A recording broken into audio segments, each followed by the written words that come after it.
السلام عليكم ورحمة الله وبركاته. شاهد ماذا قال محلل قناة بي ان سبورت عن الريمونتادا لريال مدريد اليوم. ولكن قبل البداية مشاهدينا الكرام، إذا كنتم من عشاق الملكي ريال مدريد فلا تبخلوا علينا بالضغط على زر اللايك والاشتراك بالقناة ليصلكم كل جديدنا. الآن هيا بنا إلى التفاصيل. محللين بي ان سبورت مباشرة عقب انتهاء قمة مباراة ريال مدريد ضد يونيو برلين، والتي فاز فيها فريق ريال مدريد بثلاثة أهداف لهدفين. أهداف ريال مدريد سجلها خوسيلو، حيث سجل هدفين، والثالث والحاسم جاء عن طريق سيبايوس.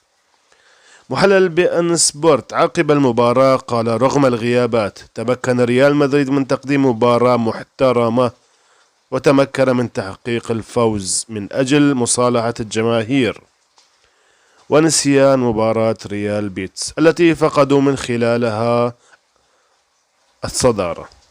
وعاد من ألمانيا ب3 نقاط صعبة، لأن الخصم يونيون برلين استفاق وبحث عن المركز الثالث للتأهل للدوري الأوروبي، لكنها استفاق في الوقت الخطأ، لأن النادي الملكي ريال مدريد لا يعرف العبث في دوري أبطال أوروبا. شكرا على المتابعة. هذا التقرير منقول من قناة متعة كرة القدم.